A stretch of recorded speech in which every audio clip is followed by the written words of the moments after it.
Hi, my name is Leah Mahaney. This is my Module 11, Gifts to Students or Staff Members presentation.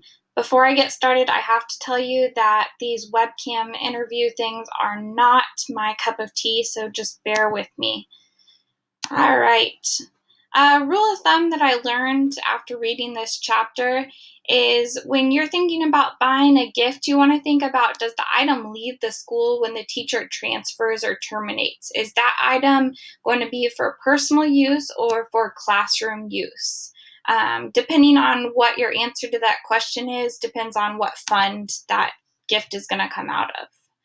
As far as fundraising incentives go, you want to make sure that the incentives are only given to the students participating in the fundraiser, and that it doesn't affect the fundraising profit. That's a big one. You are raising money for something specific, so you want to make sure that whatever you're buying as incentives isn't taking away from that end profit.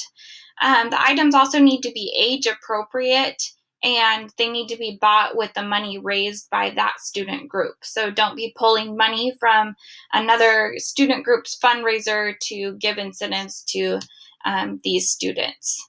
The picture shows some of the prizes that I've seen at our school. I find that most of the time the fundraising companies actually provide the prizes to the students. I haven't ever seen where schools have to buy those incentive prizes. As far as special occasions and gifts goes, the gift should be minimal. You want to make sure that it's, you're celebrating the student's success and you're not making the gift overcome that success. So small medals or certificates are appropriate for those things. Usually the funding comes from business donations or parent groups. And you want to make sure that to keep the public opinion in mind, that when you're giving out these gifts, they're not huge gifts so that the public is thinking that you have all this money to spend recklessly. As far as gifts to staff members go, you want to make sure that they're reasonably priced and they're paid for with the Rembrandts Fund, which we call a social fund at our school. Each teacher pays about $15 at the beginning of the year, and we use that for extracurricular staff get-togethers. We've also had it where the staff makes donations and then one person goes out and buys, a larger gift. So that fund should be managed by a rotating committee. That way one person isn't always dealing with that money and you don't run into fraud or anything like that. All staff gifts. I know at our school we get a little gift at the beginning of the year just as we get back together to pump us up. It should be a low dollar tangible item. You don't want to be giving out cash or checks to staff. You want to make sure that it's fair and equal. It goes to all staff members. You can't just pick and choose who you want it to go to.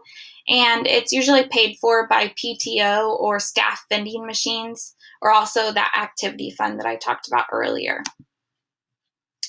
As far as student or staff member illness or family emergencies, I didn't realize before reading this chapter that any cash or cash equivalent funds to staff members has to be reported to the payroll because it's taxable on that person's wages.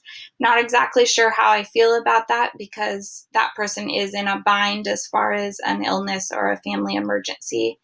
But it's best to ask parent organization or a parent to be in charge of collecting that money and organizing the fundraiser. That is my Module 11 presentation. I hope you all have a great day and rest of your semester.